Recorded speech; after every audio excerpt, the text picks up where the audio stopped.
So technically I'm on my own version of The Bachelor in my own mansion without anybody.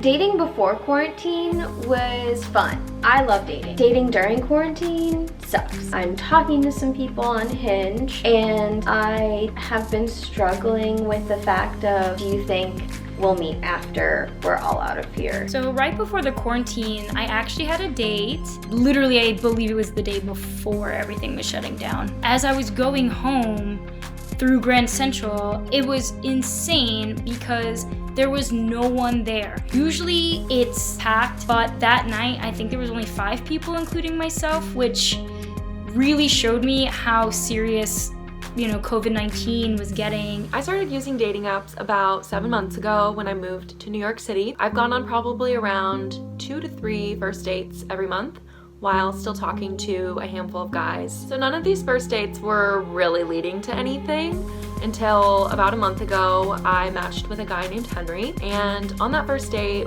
we really hit it off. Then all of a sudden we'd seen each other 6 times in 2 weeks and we were getting to know each other super quickly. But then New York ordered a shelter in place, so that all came to a screeching halt. I decided to fly home to Iowa to be quarantined with my family, which is where I am now, in my childhood bedroom. So Henry and I went from 2 really exciting weeks to not knowing if we're gonna see each other again for months. So sometimes when I'm feeling flirty, I love to put on eyeliner and maybe a little lip gloss right before I swipe or right before I have a virtual date. It just makes me feel a little bit more confident when I go into the dating game.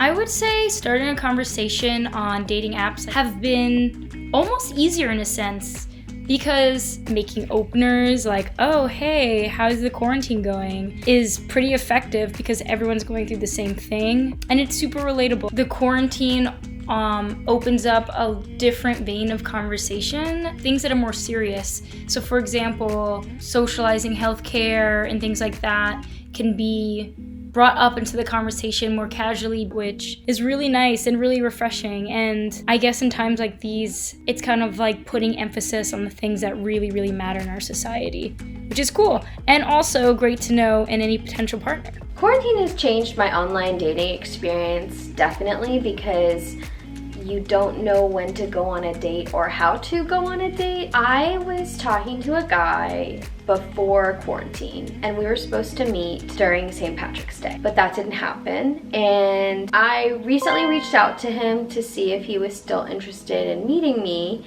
and he is, so we can have a quarantine date. Henry and I have still been talking every single day, but it's pretty weird because before I left, we didn't even have a chance to define what this brand new relationship is. We're holding out hope that our connection will still be strong when I do return back to New York and when we're allowed to hang out again. Obviously, FaceTime is huge for maintaining a connection when you can't physically be with someone. Your texts can start to feel kind of boring or repetitive.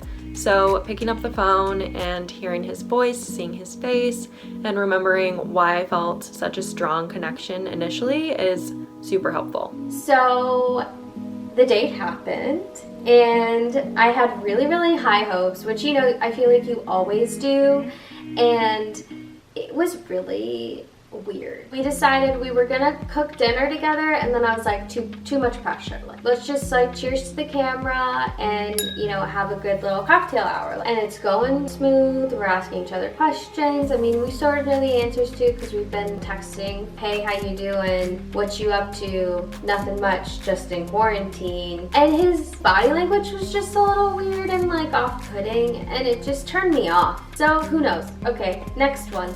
I'll go on a date again. But I ripped the band-aid off of virtual dates. So now I can say that I'm a pro. Another thing we've done is we've gone on virtual walks. We both put our headphones in, talk to each other the whole time that I'm walking around my neighborhood and he's walking around his neighborhood. So it kind of feels like we're going on a little walk together. You're just talking about anything and everything, which is something we did a lot of during the first 2 weeks that we met. Some ideas for virtual dates. I've done Words with Friends, which is pretty fun. And if you're into trivia, you can spice things up by doing strip trivia, which is, you know, a little naughty, but it's very fun. I think this definitely brings a new perspective on dating. Living alone is a little hard for me just because I'm an extrovert, so mentally it's taxing, and I hope that people are nicer to each other in the future and stop ghosting. That's my main thing. Regardless if I'm still talking to Henry or not, I think my outlook on dating is definitely going to change coming out of this quarantine, because if it's taught me anything, it's that nothing in life is certain and you never know when you're gonna wake up and the world has changed overnight, so why waste your time playing games?